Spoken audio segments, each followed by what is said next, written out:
This is the OTB Television Network, a service of Capital District Off-Track Betting.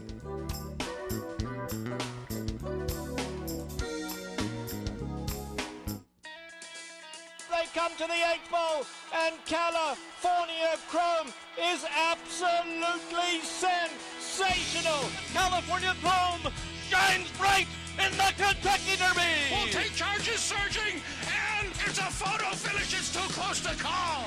African Story wins the Dubai World Cup. Macho Man! Broadcasting live from the Capital OTB studios, this is Racing Across America with Seth Merrow.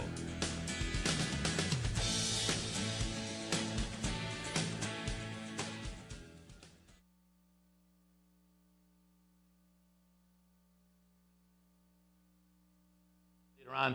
We will be joined by Tony Kalo from Finger Lakes, and then a little bit after that, and now a new regular on Tuesdays, Elisa Blow from Fort Erie. We'll talk a little bit about Fort Erie's opening day. We had Elisa on last Tuesday on their opening day, which I think turned out to be nice, and then they raced again yesterday, 2 days ago, Sunday as well, but they're back on track for this Tuesday afternoon, so we'll get some thoughts on Fort Erie racing for Tuesday from Elisa a little bit later in the show.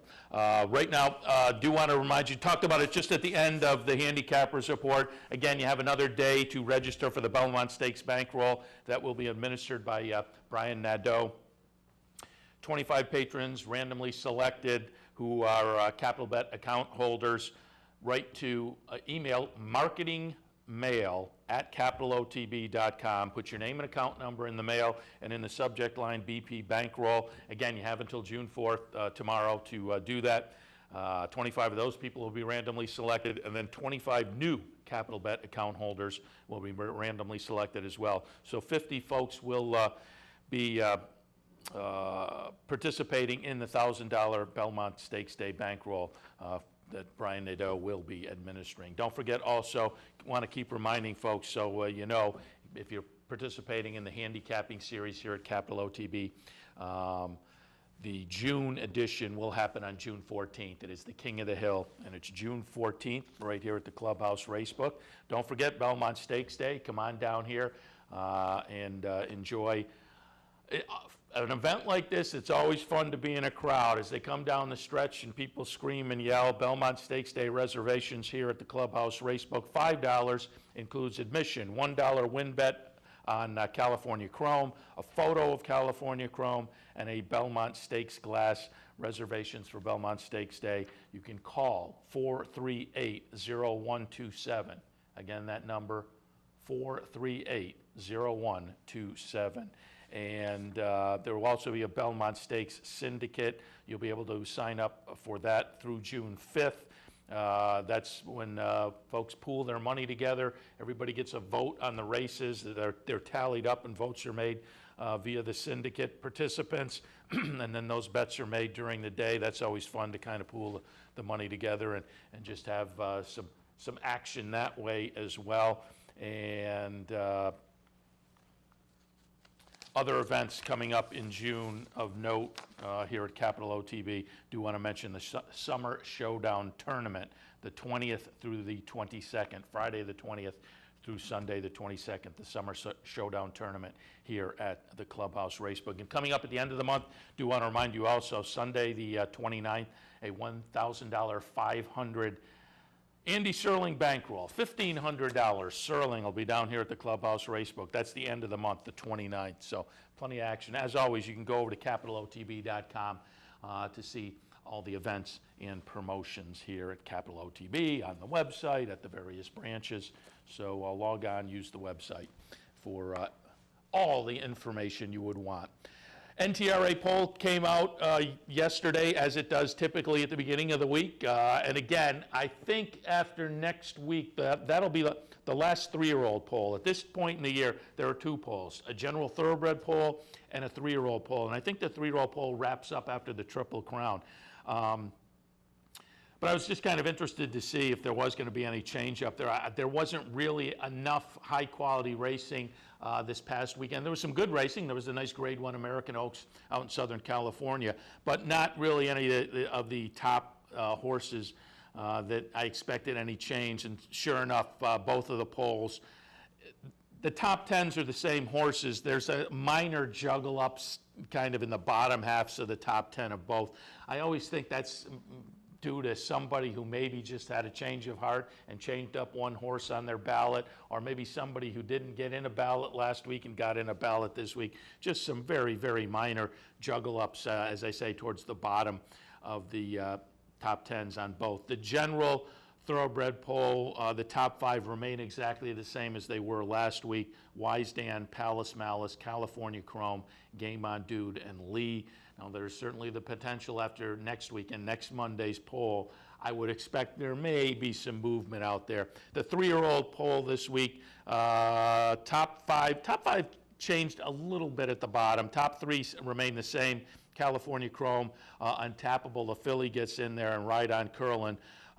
Wicked Strong is also the same, also 4 from last week, but Danza moved up from number 6 last week to number 5, Commanding Curve, and he switched positions. So everything stays the same. One horse I was interested to see if maybe was going to get a little more love this week was Shared Belief, who the polls list the top 10 and then list other horses receiving votes in order of the number of votes they got, so you can kind of figure out where they would be. And Shared Belief was number 12, I believe, last week, but sticks at number 12.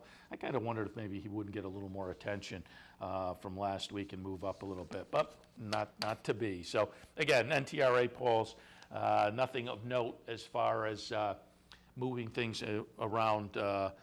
Top 10 are virtually the same with a little bit of movement within the top 10. But as I know, I wouldn't shock me at all if next week things do change up a little bit. Some notable news from Southern California over the past 48 hours or so. Del Mar will install a dirt surface similar to Santa Anita. So the number of tracks in the United States with synthetic surfaces continues to dwindle. Del Mar will install a dirt surface in 2015, similar material to what Santa Anita is putting in this fall. And I had that story a few days ago where Santa Anita is putting something in known as El Segundo sand. It's a locally based soil. There was some kind of work going on that allowed them to have access to this. Santa Anita is going to use it. The folks at Del Mar said they're purchasing the same material out of the same source. They're going to put it in storage, and we'll start to work on changing from Polytrack to a dirt surface after their inaugural autumn meet this November. So by the time Del Mar 2015 rolls around, dirt surface at Del Mar. So again, the number of synthetic surfaces dwindling. I've said it before. I think synthetic surfaces have a place in the racing game. I think as the all-weather moniker is maybe better than synthetic. I think in certain weather conditions, they work out much better than dirt. And so it would also be interesting if tracks, and this becomes just a acreage issue and whatnot, but if tracks could have a dirt, a synthetic, and a turf surface, that seems like it would be the ideal kind of a situation. So, you know, in inclement weather, you could maybe make the move from dirt to synthetic in a similar situation where you make the move now from turf to dirt, and even in inclement weather turf to synthetic. So that would be ideal. But again, racetracks just all don't have that kind of room to have 3 tracks out there. But whereas we're kind of contracting the number of synthetic surfaces internationally, they're save for Dubai, but internationally, synthetic surfaces are gaining a little bit of a foothold and interest. So we'll see how that shakes out over the next few years, not only here in the United States, but again, globally as well. Untappable had a workout yesterday at Churchill Downs in preparation for the Mother Goose. Went 5 furlongs in 1:02. That was, as I say, down at Churchill Downs. They will be aiming for the Mother Goose as opposed to the undercard of the Belmont Stakes and the Acorn. Mother Goose is a little bit longer, in about 3 weeks from this coming Saturday, so a little more time. But Untappable has a goal in sight, and as mentioned before, number 2 on the NTRA 3-year-old poll. We had John White on with us on Sunday, and he noted, and I think there are other people in his camp, Untappable may be the best 3-year-old of either sex, So interesting to keep our eyes on her, again, with that Mother Goose approaching now in just a little bit over 3 weeks. Beholder and Closed Hatches had a couple of workouts back on Sunday, I believe it was. Mike Welch had a column in the Racing Forum talking about differing styles. Beholder went out, had an easy breeze, half mile in 50.01, galloped out 5/8 in 102.79. Gary Stevens was on board for that. And you know, the workout wasn't fast, but it was, according to Welch, exactly what Stevens and Richard Mandela wanted from Beholder. Meanwhile, Closed Hatches went a nice 4 furlongs in 47.13, galloped out 5 in 59.89, and 6 in 113.72. The exercise rider said she worked as good as she did before the Breeders' Cup. Closed Hatches, interesting. As we get closer to this Phipps, it's really shaping up to be nice. The horses, the big contenders, are working well, and it's going to be a fun race on that undercard for the Belmont Stakes. Really attracting among racing fans, I think, as much interest and excitement as the Belmont itself. All right, before we go to the first break, got a couple of races that I wanted to take a look at that otherwise we may not have had a chance to see. Wanted to take a look at this past Saturday's Californian out in Southern California. It's a Grade 2 event, 1.125 miles on the dirt. And just notable because the #1 Clubhouse Ride is going to win. We're going to watch the stretch drive. Clubhouse Ride went off at 6-1. Fury Cap Corey was the 1-2 favorite. Fury Cap Corey is the #2 horse and will finish second. But just wanted to show you Clubhouse Ride kind of getting back on track. 6 years old, past, 4 or 5 races, haven't been that exciting, really even going back longer than that. The last nice race this horse ran, the Californian, last year. But last year it was at Hollywood Park over a synthetic surface. So it was kind of nice to see Clubhouse Ride get back on track a little bit. Just prior to winning this race last year, had run a good second in the Charlestown Classic behind Game On Dude. And then, as noted, since that Californian win last year, just had been kind of a little lackluster. 2 and 3 starts back, a couple of third-place finishes, but gets kind of back on track and becomes maybe a little bit of a player in that older division out in Southern California again for the summer with a nice win on Saturday in the Californian. And a race I talked about yesterday and said that we may take a look at was, again, Sunday at Woodbine. It was the Eclipse Stakes, a Grade 2 event, 1.16 miles on the synthetic surface for a couple $100,000. And notable to me because Frack Daddy got the job done. #5 Frack Daddy will be the horse that wins, and wins here pretty convincingly. And I brought it up because Frack Daddy, 2 starts back, had won the Ben Ali at Keeneland on a synthetic surface, and subsequently Ken McPeak, I pulled up, in fact, the quote from right after the win in the Ben Ali. Ken McPeak said, gee, the horse really has an affinity for the poly track. And he said, I don't know what we'll do. Maybe we'll shift him to grass if there aren't any poly-track races available, and they're going to be slim, so I don't know what I'm going to do with them this fall. Well, he did subsequently, after the Ben Ali victory, try the grass in the Man of War at Belmont Park, ran 4th, but found the synthetic he wanted up at Woodbine in that race you just saw.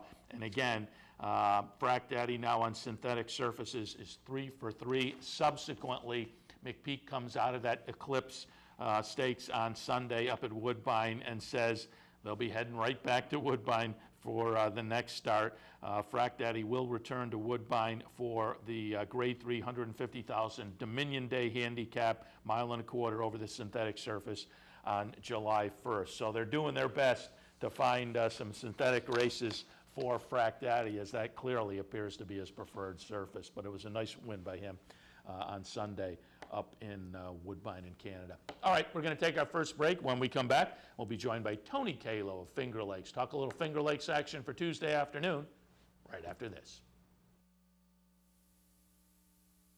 I'm Seth Merrill. Join me Friday and Saturday, June 6th and 7th, when I'll be reporting live from the backstretch at Belmont. We'll be speaking with top trainers and analysts, getting insights on all of the stakes action from Belmont Stakes Day. All the best right here on Capital OTB TV. Affirmed holding ahead in front, and Ali Dar on the outside is challenging again. The build up to most races or most events, quite often the result is anticlimactic, but that can never be said about the 1978 Belmont. Affirmed's got a nose in front as they come onto the wire. The crowd at the Belmont that day, they saw the heart of a true champion. There are races and there are events. On Saturday, June 7th, experience the richest day in the history of the Belmont Stakes. On Preakness Day, no one brought you more insight, more analysis, and more information crucial to the professional horse player than OTB TV, with live coverage from Pimlico, including Pimlico track announcer Dave Rodman, HorsePlayerNow.com's Brian Nadow, and none other than California Chrome's exercise rider Willie Delgado, each with their own expert analysis and first-hand look at track conditions and early morning workouts. So for the very latest racing news and opinions, keep it right here on OTB TV. The Capital OTB Handicapping Challenge Series is back. That's right. The 2014 Capital OTB Handicapping Challenge Series is back, and it's your chance to win thousands in cash and prizes, and a seat at the 2015 Handicapping Championship in Las Vegas. This month's contest is the King of the Hill on June 14th. So sign up today, online at capitalotb.com, or stop in at the Clubhouse Racebook. Using CapitalOTBBet.com is as easy as 1, 2, 3. 1. Simply log on with your username and password from the homepage. 2. Fund your Capital OTB account through our Easy Money, Green Dot, or Visa MasterCard options. And 3. Place your bet on one of our 3 easy-to-navigate wagering platforms, Capital Bet TV, Capital Bet Express, or Capital Bet Pro. CapitalOTBBet.com. Log on today. Missed one of our TV shows? No worries. Now you can catch all your favorite programs online. Simply log on to CapitalOTB.com and click on the YouTube link at the bottom of the homepage. And look for our new podcast coming soon. CapitalOTB.com. Log on today. This is Racing Across America with Seth Merrow.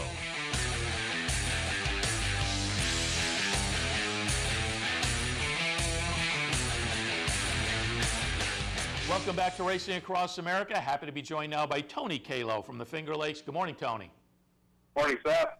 Happy to have you on board as always. And Tony, I got to know if you've taken a look at your forecast today, because as I drove in this morning, sun was shining. It was a nice spring morning, but according to the radio, we may have some downpours this afternoon. What's your forecast look like? Yeah, pretty much similar. I took a little glance and looks like 60 to 70% chance of rain, so kind of handicapping for a little bit of an off-track, anticipating an off-track later in the card. All right, we will keep that in mind as the day progresses and keep our eyes out there for some changing weather. Let's take a look at some of the action for this afternoon. Race number 4 at Finger Lakes is a conditional claiming event. It's a calendar condition claimer, 5,000 tags, fillies and mares, 3-year-olds and up. They'll go 5.5. Your thoughts in the 4th? Well, I thought it was a 2-horse race for the most part, the 5 and the 8, and I'm leaning towards the 8. Her comeback race was very good. She was stalking the pace at 3.5 out, turning for home, finished up pretty strongly. Michael Davila was injured, I believe, over the weekend, and the horse was coming out of the paddock, and I kind of missed what happened. Next thing you know, he was being attended to, and he hasn't had a mount since. So Simon Husbands will take over, and Simon's a very good patient jockey, and I think he will fit Woke Up Praying pretty good. And if you can deal with Golden Fire, I think basically it's a 2-horse race, and I'm going to go with the 8, Woke Up Praying. She has a victory on an off track, and I think she'll improve on her second start back. All right, I like it. Meeting of the minds. I did Finger Lakes on the handicapping show earlier. I put Woke Up Praying on top myself. Just thought that might show some improvement off the seasonal debut, and if so, will prove tough. I had the 4 and the 5 right underneath, so again, nice little meeting of the minds. I always like that when we are both looking at Finger Lakes on a Tuesday. Let's look out now at race number 8 today. The 8th race is a state-bred allowance event. They're going to go a mile. And Tony, in here, I put the 1 entry on top. I much prefer Silky Saint, But I said, you know, they have the same jockey, and actually they don't have the same jockey name now that I'm looking at it. So maybe both will run. So maybe I'm okay. But I preferred Silky Saint. If one scratched, though, it was one of those situations where I was going to kind of trust the trainer. But obviously I'm master of the obvious with the 8-5 shot. I have number 6, Jazzington, underneath. This one running well since returning to Finger Lakes. And then I tossed the number 4 in the mix. And the 4 to me goes an angle I've liked for years and years. Third start off a layoff. First 2 starts were sprints, and now stretches to 2 turns today. So at 8-1, Wise Man's Fate may throw a little value into the play. How did you see it? You know, Seth, I'm glad I got the email from you because I'm all aboard with you here. Silky Saint was my top pick, and I'm kidding about the email, of course. But I thought Silky Saint was going to be pretty tough in here, and I did like her better than her stablemate. Silky Saint ran a pretty good race in her comeback bid. She's a router, not a sprinter, and I was impressed with her sprint effort. She ran a nice, steady, Eddie even race, and I think she will relish the added real estate. Mike Lecesty is a very good stretch-out trainer. I don't like the price at 8-5, but I think it has a lot to do with the quality that she's facing. Kind of came up fairly weak for a first day for an allowance condition. I'm all aboard with the 2 underneath, the 6 and the 6 and the 4. I thought Jazzington looked like a player running a pretty good second. She has foundation with races at Penn National, so she looks like an obvious fit. And your Wise Man's Fate ran a pretty good couple of races in her comeback bid. She has every right to be in the mix. But if Silky Saint runs anything like she did towards the end of last season, she's definitely the one to beat in this spot. All right, so once again, a meeting of the minds. We'll see how that works out today. And finally, we'll take a look out at race 9 this afternoon. Calendar condition claimer, 5,000 tags, fillies and mares, 3-year-olds and up, quick 5.5. I went out to the number 7, Powdered Sugar. I thought the seasonal debut was good. And the last, maybe a bounce, hard to say, but I think could be primed today to get back to what we saw in the seasonal debut with what looks like a little bit of class relief. Put underneath Sweet Moon, just a horse that hits the exacta more often than not, and Abadabbler, who seems to be in some pretty good form. So I had it 7-2-6. Well, Seth, if we keep this up, I don't think you're going to need me anymore. I'm all aboard Powdered Sugar myself. I love the company lines of her seasonal debut. Pura Vida Zen came back and ran a very good second over the weekend against Much Better. Clara lives strong. I have a lot of respect for her. She's a nice mare who can really carry her speed going 2 turns. Willing to forgive her most recent effort. She was kind of wheeled back a little quick. You know, when a horse makes a comeback bid, I'm not a big fan of a quick wheel back after a long layoff for the initial look. I don't mind wheel backs once the season has kind of progressed, but as far as a second time after a long layoff, it's just not my forte. I think she'll improve.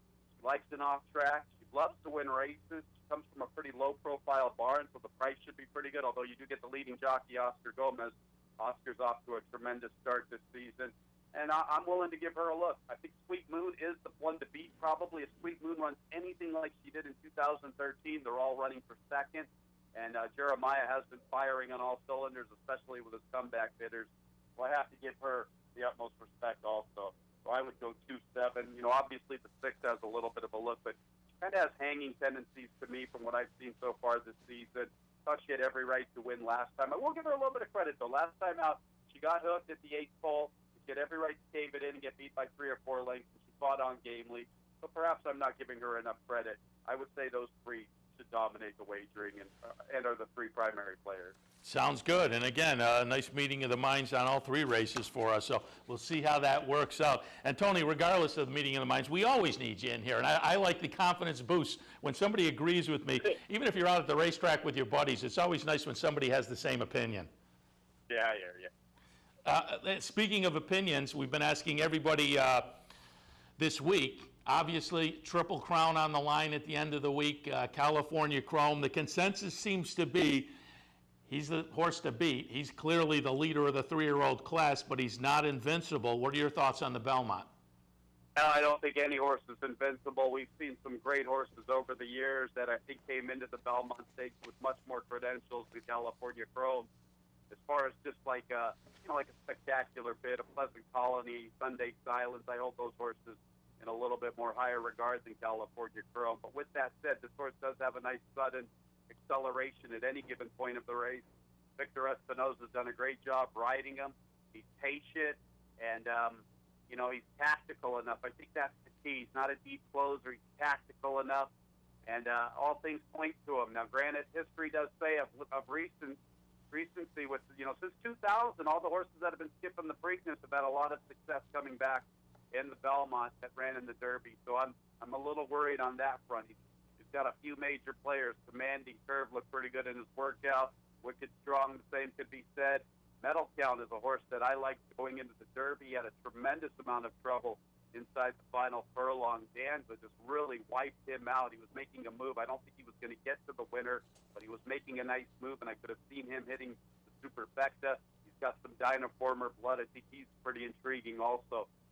You know, obviously we're all rooting for California Chrome. It would be a great story, no question about it. Yeah, and you're familiar with Art Sherman from your California days? Oh yeah, no doubt about that. Him and Victor. In fact, Victor Espinosa, you know, when he ventured to California from Mexico, he started in Northern California, and I called a lot of Victor Espinosa races back in the day. And it was interesting. There was a Jerry Bossert article yesterday out of the Daily News that pointed out Victor doesn't have a great record at Belmont Park, so we'll see how that shakes out. But I wonder how many times he was on a horse that will be favored the way California Chrome is. That's always important too. The horses you get put on there, and it's totally Northern Cal. You know, Victor's agent Brian Beach was an ex-agent back in the day when I was announcing in Northern California. You know, I used to back up Paul Allen in the mid-'90s. Paul Allen's now the voice of the Minnesota Vikings and the voice of Canterbury Park. Brian Beach was a longtime agent in Northern California, so believe me, we're all excited for our Northern California heroes. California Chrome, we're rooting for them. 36 years, Seth. Where were you 36 years ago? Let me see. High school, I think. So I certainly remember the last three. I was young when Secretariat did it, but by the time we got to Seattle Slew and Affirmed, and I was at the Travers for that Aladar Affirmed Slugfest, the Travers that year. So I was a racing fan at that point, but it has been much too long. I got a cool story. This is how much of a sicko I am. You know, my dad introduced me to horse racing when I was very, very young. I was 9 years of age. We were living in Northern California, and we were venturing our way up to the Lake Tahoe, Reno, Nevada area, and we had the CBS radio sports on, and we were starting to hit the point where we were going to lose radio reception. And I was just adamant with my father that he had to pull over because we finally had the best signal that we did. We pulled over. I remember listening to the call. I'm 9 years of age. I remember listening to the call, and when they hit the wire, I looked at my dad, and I'm all, the announcer said affirmed. The announcer said affirmed. And when they said affirmed in one, I was so ecstatic, and that was it. That was when it all ended, according to my father. He said he created a monster back then. A year later, I begged him to teach me how to read a racing form, and here I am. That's a great story. At 9 years old, pull the car over. I want to hear a horse race. I was adamant. He kept playing with fire. You know, we had gone like an extra 10 miles. It kept coming in, coming out. Finally, we hit a great spot, and I go, if you don't pull the car over, I'm going to throw a temper tantrum. And believe me, he had seen that before when he wouldn't take me to the races on the weekend. The temper tantrum used to come out. It was pretty powerful in the day. I love that. That's great. And Tony, before we let you go, I'm imagining you guys are expecting a pretty big day Saturday out at Finger Lakes. I think everybody is going to do great business on Saturday. Yeah, we're really, really excited. You know, obviously it's great for the sport. You know, if you happen to be in the Finger Lakes area, come on out, register up with Player Extras. We're giving away Belmont Stakes classes to the first 1,000 people that show up. We're giving away $500 $2 win bets on California Chrome for Player Extras members. Racing gates will open up at 10:45. And if you happen to be in the area, wait for me afterwards. I'll invite you over. We're having a huge Belmont party at the house. We're expecting about 50 to 100 people over here, so it's going to be rocking in Macedon. Nice, nice. All right, Tony.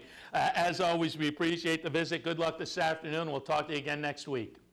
Hey, one more thing, Seth. Let's all hit 1.5 miles, be it the bike, a jog, a treadmill, whatever. Let's all get 1.5 miles and hit the wire strong before Saturday. I like that. I like that. Absolutely. And hopefully next week, as I say, when we talk to you, we will be celebrating a Triple Crown victory. Tony, again, thanks. All right, Seth. Take it easy. Tony Kalo from Finger Lakes. We'll take our next break. When we come back, Elisa Blow from Fort Erie. Stay tuned.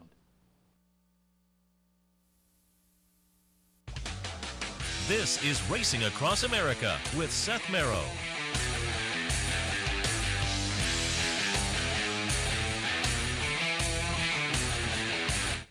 The future of online betting is here, and only at the all-new CapitalOTBBet.com. CapitalOTBBet.com delivers a state-of-the-art wagering experience found nowhere else in horse racing. CapitalOTBBet.com. Log on today. California Chrome has won the Preakness! And that elusive prize, the Triple Crown, awaits California Chrome in the Belmont Stakes. The dream continues. The Triple Crown dream is still alive. And the best place to be when it happens is the Clubhouse Racebook, 711 Central Avenue, Albany. You can also be part of the action by visiting one of our Easy Bet or branch locations or bet online at CapitalOTBBet.com. Fascinated by the world of horse racing? Interested in honing your handicapping skills? Class is in session. Night school, Monday nights. Easy to access online. It's free, interactive, and informative for the casual and serious race fan. Horse Player Now Buzz. Live horses to watch emailed to you daily. Our eyes, your prize. Night School in the Buzz. Visit horseplayernow.com for details. Funding your Capital OTB Bet account is as easy as 1, 2, 3. 1. Easy Money. Clearly the fastest and easiest method of depositing funds into your account. Make deposits or withdrawals in just minutes. 2. Green Dot Money Pack. Gives you instant access to your funds. Green Dot Money Packs are available at thousands of retailers nationwide. And 3. MasterCard Visa. Simply click on the link from the funding page, enter your account information, and fund your account. CapitalOTBBet.com. Log on today. Hey race fans, head down to the all-new Clubhouse Racebook. With live horse racing on more than 250 flat-screen TVs, state-of-the-art wagering terminals, and amazing Vegas-style atmosphere. The Clubhouse Racebook, 711 Central Avenue, Albany. Welcome back to Racing Across America. Happy to be joined now by Elisa Blow from Fort Erie. Good morning, Elisa. Good morning, Seth. Happy to have you on board, and happy to talk a little bit about racing this afternoon at Fort Erie. But before we do that, we had you on last week, which was opening day at Fort Erie. And Elisa, I pulled up some YouTube video that you had. I think it was on your Facebook page. It was some video from opening day. You are featured in it, so we'll get a look at you. But I wanted to show you had a really nice crowd, and I got about a minute of the video, and you see families walking in, and good mix of men and women and whatnot, young and old. So it looked like a really nice crowd on opening day last Tuesday. You also, of course, had the visit from one of the politicians, Andrea Horwath, who according to the follow-up newspaper articles the next day, gave great support to the racing industry and Fort Erie in particular. Just give us a little recap. What was opening day like? It was fantastic. We had a humongous crowd. We don't have turnstiles here. We don't charge for parking or admission, so it's kind of tough to tell just how many people we had. But we can tell based on wagering, and we can tell based on food sales, and we can tell based on, all those different kind of numbers that we were up over last year, which is fantastic. Everybody loves to be up year after year. But when I looked out at the crowd around race 5, I thought it was just slightly below last year's Prince of Wales crowd. Prince of Wales, we handled generally around 75 to 8,000 people, 7,500 to 8,000. So I was thinking it was somewhere around 5,000 to 6,000. It was fantastic. And then, of course, it rained on us for race number 6, which was too bad. But it kind of spoiled a bit of our party afterwards, where we had a great free concert for everybody. But we kept the concert going, and we had our mayor here performing in the concert. He was playing bass. You see that in the footage as well. But and we had our diehards that stuck it out through the rain. We're going to try it again tonight with another concert after the races. But guess what? It rained here this morning, so we're on a muddy track. Right now, remember, racing doesn't start till 4:15, but right now I'm looking at the racetrack, and it's muddy, and we're off the turf today, so that's going to change some handicapping. We were on the turf on Sunday for our very first grass race of the year, and, we see the numbers for how we bet in each race, and Sunday's a tough day for us here at Fort Erie because we have to compete against the major players in racing. But the race that everybody bet and the race that we were up on was our first turf race of the season, so people love to play turf. It's just too bad they won't play it today. Yeah, people absolutely love to play turf. It's usually good competitive racing. I'm a turf guy myself. I love I like the 2-year-olds. I like to look at the breeding, but I like the turf racing as well. So I think I'm right in that camp also. Well, how do you feel about mud? If you can find the mudders on the card, I'm perfectly fine with it. If you can suss out a little bit of that action, I'm okay. Let's take a look at some thoughts for this afternoon. We'll kick things off in the third race today. It's a calendar condition claimer, $4,000 tags, fillies and mares, 3-year-olds and up. They will go 5 furlongs. I actually have I'm looking at last week's, but you give us the conditions while I pull up today. It's our first 2-turn race of the year. So a mile and 70 yards, 5,000 non-winners of 1 in the year. This one's for the girls. So I specifically picked 3 races today with all the same trainer in the top spot, John Sims. John Sims has been a long-time trainer here at Fort Erie. He was a trainer prior up at Woodbine. He was actually a police officer in a former life and retired from policing and became a horse trainer, and he's been quite successful. He is one of our trainers that continuously heads south for the winter. He always goes to Tampa. His stats at Tampa are never really that strong, but when he comes home with these horses from Tampa, they do extremely well. And he's only run a few horses at the meet so far. We've only had a couple of days, but we've seen him in the winner's circle on a couple of occasions so far. And I think he can win 3 races. In fact, if he gets lucky, he could win 4 on today's program. So I think his day is going to start off with a win in the third with Sugar Sweet. This one is a horse that was down at Tampa, comes in off a second in a 5 non-1 in the year when going a mile and a 16th. And the key today, in this race is obviously fitness. Who went away throughout the winter? Does the Fort Erie horse that stayed home have a chance in against others who went away? I say no. And if you watched us on Sunday, we had some long shots winning, and I had some fans asking me how these long shots could win. Well, really, the long shots won because they were the fittest horses on the program. If you were up at Woodbine in early February training, you have an advantage over people who shipped in here at the end of April and only have 2 works under their belt. So the key today and for the next couple of days here at Fort Erie is watching workouts, not necessarily looking at the last race. Yeah, and that's always important. The beginning of the meet, you can get some long shots, and it's interesting to kind of then do a little reverse engineering and see what's working, and you make a great point about the fitness in those situations. All right, I've now caught up and pulled up on my tablet today's Fort Erie past performances. The 4th this afternoon is a conditional claiming event. $4,750 up to $5,000. Non-winners of 3 lifetime is the condition. 3-year-olds and up going 6.5. Your thoughts on the 4th? All right, well, we don't rate 7/8 here. So 6.5 is what we do, and our grass races today are scheduled for a mile, so they'll go a mile and 70 yards. But Sardinsky is the Sims horse here in the 4th. Sardinsky comes in out of a couple of races at Woodbine in 10 non-3s, now drops into phase 5. He was racing throughout the winter down at Tampa again, has those fitness edges.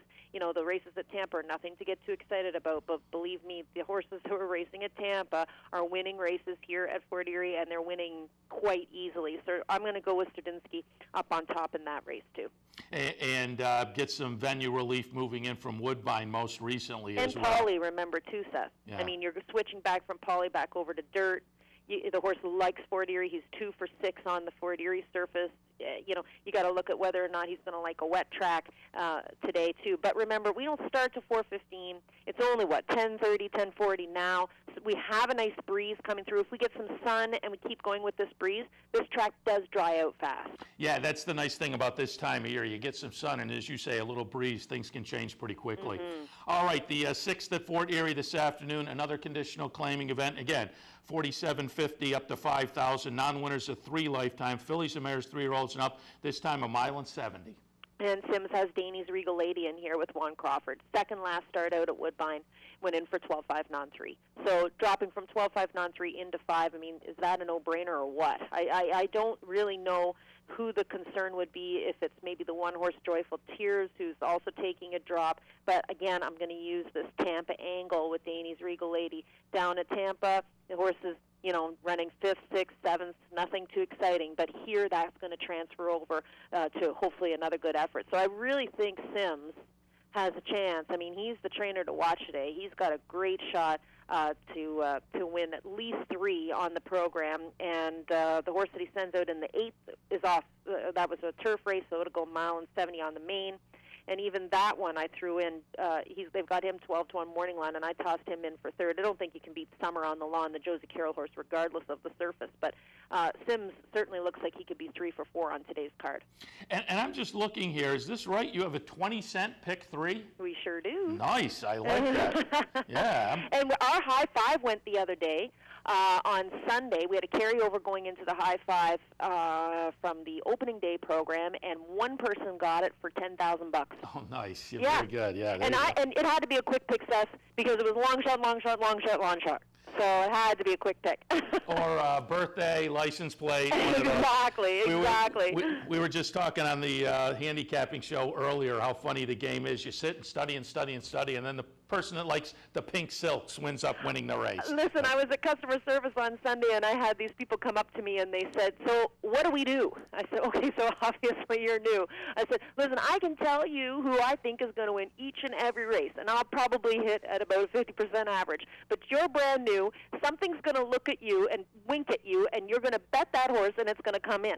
The new people, I don't know what it is, new people are the luckiest. So, and especially on a day like today in the mud, what do they say? You know, the grays, like the other thing is we always look for old great gladiator bloodlines because those great gladiators love the mud. You're not going to see I don't think we have one of them on the program today, but when we were racing in the mud, you never know what's going to happen. So, will it dry out? I'm not sure yet.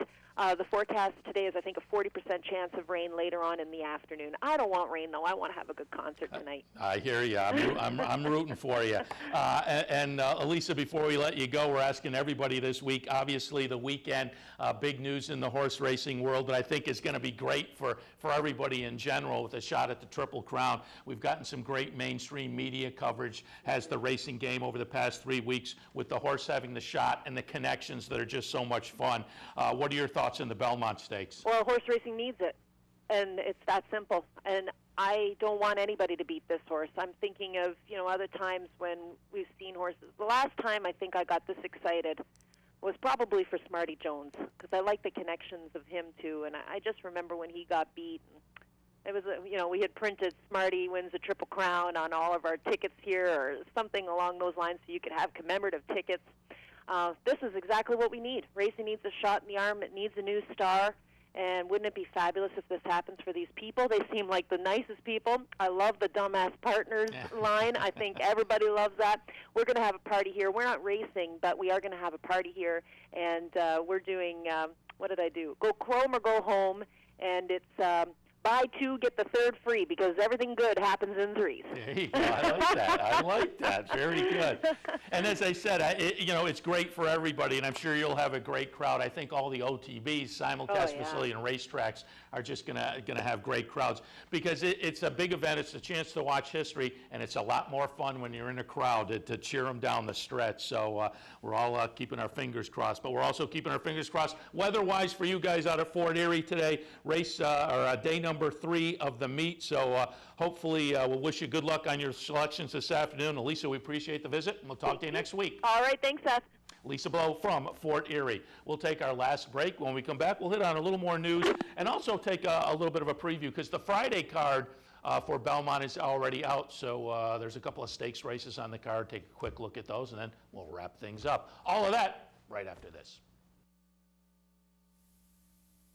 Missed one of our TV shows? No worries. Now you can catch all your favorite programs online. Simply log on to CapitalOTB.com and click on the YouTube link at the bottom of the homepage. And look for our new podcast coming soon. CapitalOTB.com. Log on today. On Preakness Day, no one brought you more insight, more analysis, and more information crucial to the professional horse player than OTB TV, with live coverage from Pimlico, including Pimlico track announcer Dave Rodman, HorsePlayerNow.com's Brian Nadow, and none other than California Chrome's exercise rider Willie Delgado, each with their own expert analysis and first-hand look at track conditions and early morning workouts. So for the very latest racing news and opinions, keep it right here on OTB TV.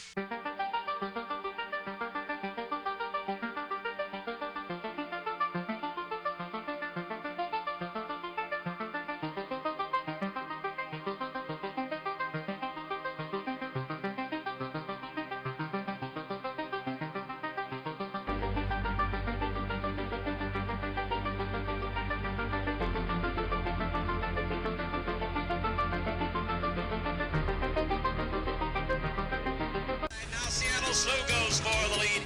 Well, to get open, I went to the first two, and I couldn't be there. I was by myself. To me, at that time, the race was over.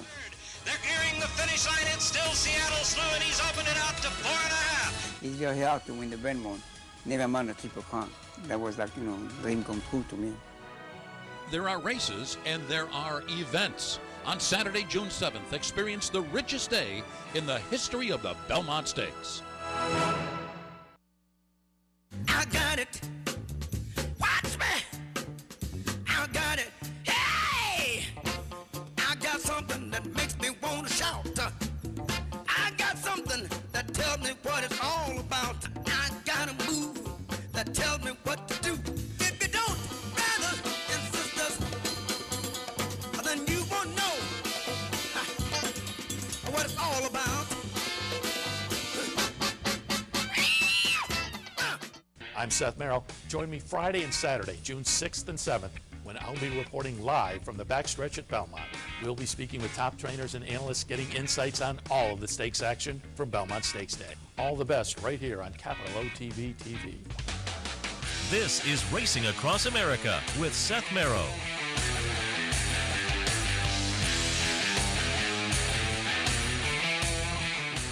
Welcome back to Racing Across America. Wrap things up now with a little more news. And as I say, take a look at a couple of those Friday stakes down at Belmont. The Friday card's pulled. It was pulled yesterday or the day before even.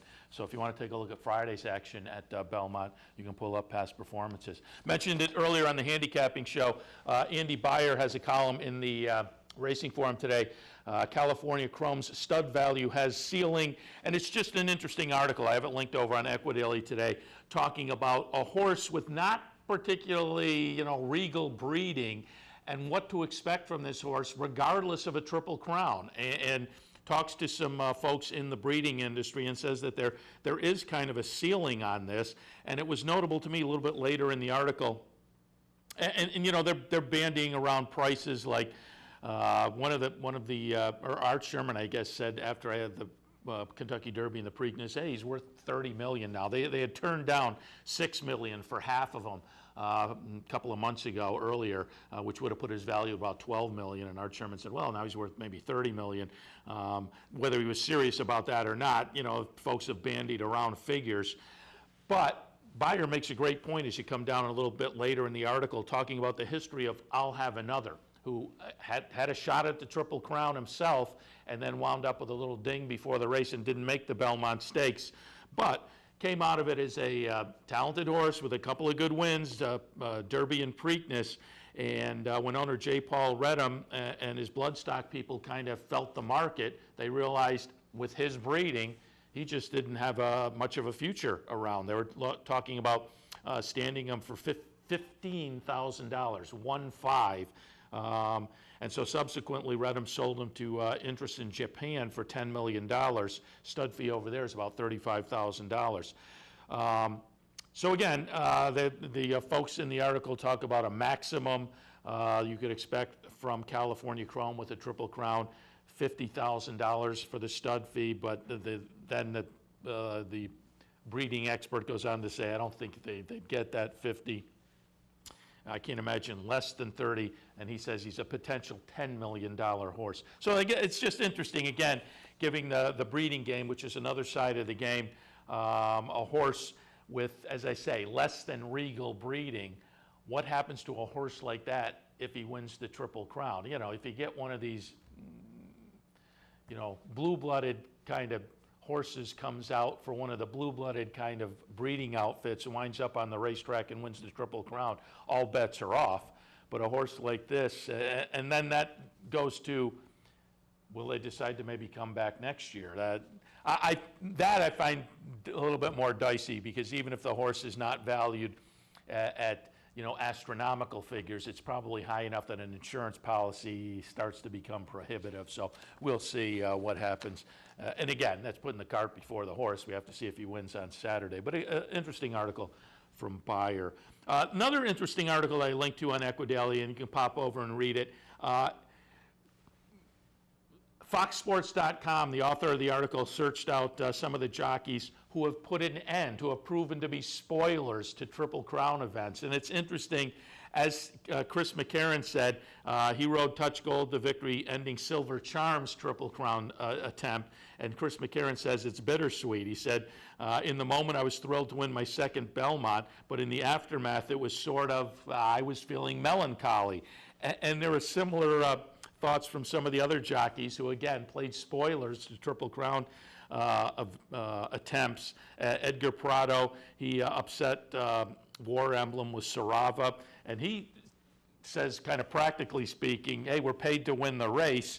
You know, we certainly root for a Triple Crown, but ultimately we have to do our job. And there was a couple other quotes in there. You know, Gary Stevens talks about his race. There was a little bit of juggling under the as they got to the finish line, and he said if he hadn't won the photo, he was going to claim foul. Eventually he won the photo, but he said, geez, you know, thankfully I won the photo, because if I claimed foul, I think a Triple Crown was going to be DQ'd, and they would have burned the place down. So again, it's a fun article, foxsports.com, and it talks to some of the jockeys who played spoilers in Triple Crown events and kind of the ambivalence they felt about it.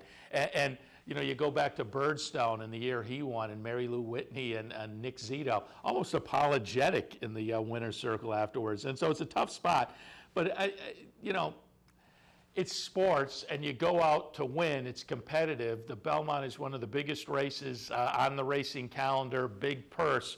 So, yeah, it's bittersweet, but I still think everybody's out there to win. And regardless, you got to be happy to get that Grade 1 and $1.5 million, the better part of the winner's purse there. But on reflection, I think probably these guys think back, and maybe it becomes a little bittersweet. But in the moment, I'm sure they're all going for the win. Again, on Friday, the couple of stakes races on the pre-Belmont Stakes card, the Belmont Stakes Eve card. The True North, a Grade 2 event, 6 furlongs for $250,000. Looks like a fun race. Married to the Music, who scratched out of a couple of events on that Penn National card this past weekend. Clearly, trainer Linda Rice preferred this spot, and this horse comes in off of a couple of wins most recently, beat State Breds in the Affirmed Success last time, going this 6 furlongs at Belmont. So that horse is kind of interesting. Dad's Caps 7 times in the Exacta in 9 finishes. Chad Brown with Integrity comes in off a 3-race win streak. Saludos Amigos, also a 3-race win streak with a 102 buyer figure last time for David Jacobson. Palace, the other Linda Rice runner, last time threw in a little bit of a dud down at Laurel in the General George, but otherwise pretty nice. Back in for Chad Brown, who started the career promising and then threw in a little bit of a dud in the Malibu and has been off since that December race. But this is a horse with some interest in Eastwood from Todd Pletcher. So a fun, kind of interesting field in the True North on Friday. And more fun and more interesting to me is going to be the Belmont Gold Cup for $200,000. Why is it interesting? 2-mile race. And so this will be something of an aberration, certainly in the year 2014. But they got a nice full field going for the $200,000. Charming Kitten from Todd Pletcher and Ken and Sarah Ramsey, of course, is going to be kind of interesting. This is a horse that finished a close-up second, going 1.25 miles last year in the Virginia Derby. Did try 1.5 miles earlier this year in the Pan American, an okay 5th in there. So the 2 miles should be within the scope, you would think. Shug McGahee has Reflecting in here. Christophe Clement with Irish Mission. Graham Motion has a number of horses, and the way he trains, I would think the distance should be within the wheelhouse of some of these horses, who again, Graham Motion, Eagle Poise, for instance, has gone 1.5 miles, 1 3/8 miles, 1 5/8. So he's one of those trainers that I think can put some distance into a horse. The one that is going to attract the attention clearly, though, is the one with the class edge, and that's Twilight Eclipse, coming off a poor performance over in Dubai on Dubai World Cup night. But this is a horse that has a steady diet of graded stakes competition, and just prior to Dubai, won a Grade 2 at 1 3/8 down at Gulfstream Park. So Twilight Eclipse, clearly on the class angle, the one to beat. But again, Friday afternoon, Belmont Gold Cup, 2 miles. It's just something you don't see these days. All right, that'll wrap things up for for Racing Across America for this morning. I'm Seth Merrill, and this is the last time you'll see me here in the studio this week. We're going to head out tomorrow, head down to Belmont Park, so substitute hosts in here for the rest of the week, although the regular guest lineup will be on board. We're going to be down at Belmont taping some interviews, so start to see those plugged in Thursday or Friday. Going to touch base with some of the major players, Belmont Stakes, some of the undercard stakes races, hit with some of the pundits and folks who've been watching the workouts, get their opinions as well. So stay tuned to Racing Across America, also some of the Saturday morning programming for some of those reports from Belmont Park. Should be exciting as we head to a Triple Crown. Again, going to wrap things up for this edition of Racing Across America. I'll be stepping out, subs in for the rest of the week, although we will be reporting from Belmont Park, so we hope you enjoy that. Racing Across America here every Monday through Friday from 10 until 11 a.m. A little bit earlier, Brian Nadeau and I were on the Handicappers Report, taking a look at Parks and Finger Lakes. Hopefully we gave you some good ideas, so enjoy the racing this afternoon, cash a few tickets, and we'll see you again. Racing Across America will be here tomorrow, so you can tune in for that. We'll see you again from Belmont Park with some special reports, though. And as I say, enjoy the races.